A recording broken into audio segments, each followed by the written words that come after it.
Hello cataract surgeons, how are you doing? I hope you're doing great. Let's watch this case that I operated when I was younger, and this is a moderate nuclear sclerosis, and two paracenteses are made, and vision blue is staining the capsule, and filling up the IC with viscoelastic, and then we're gonna create the main wound, and then we're gonna create flap with acetone and run the Rexis 360. So this is a case when I was beginner surgeon, and divide and conquer was the most beginner friendly technique, especially in if you have good nuclear sclerosis, and I was using it quite often in my first 50 cases.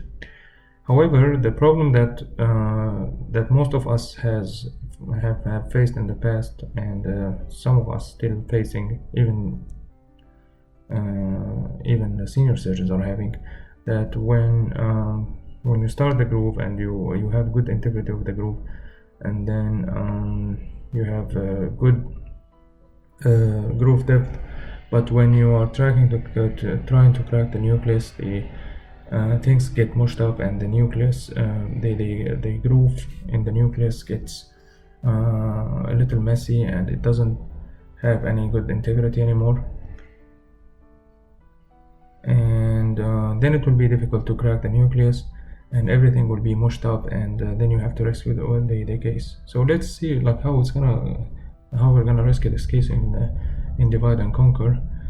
We rotate the nucleus and we fill some viscoelastic, and then the phaco tip is coming in, and with the tip in and the bevel up, we're gonna start like grooving. Central groove is going in the center, and then we're gonna rotate the nucleus, and we're gonna do perpendicular groove to the original groove that we created, and the final shape should come as a plus sign or cross sign. Now, during the nucleus rotation, I think I was not rotating the nucleus correctly, and the groove was not coming in a good shape, and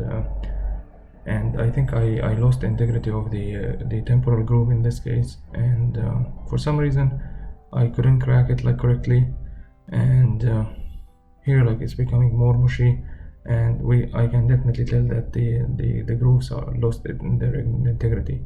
So what to do in this case? Well, don't freak out, just debulk the center, debulk as much as you can,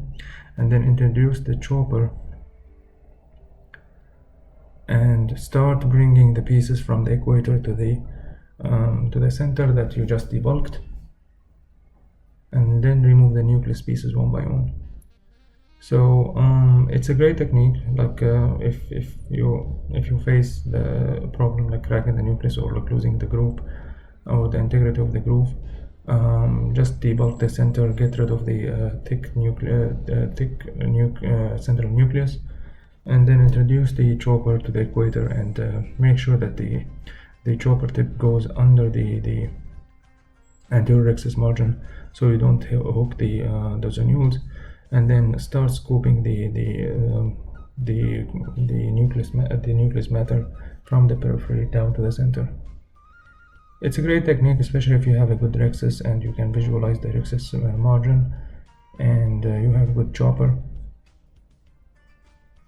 and it's a good rescue like in cases of failed grooving. The rest of the case is becoming routine now. We're gonna remove the cortex, and we're gonna implant the nails, and we're gonna form the AC and close the wounds, and we're gonna call it a day. So in case of bad grooving and losing the integrity of divide and conquer, don't freak out, just debulk the center, and go with the chopper to the equator, and bring the pieces slowly to the debulked area. Thank you so much for watching, and I hope you find this video very helpful.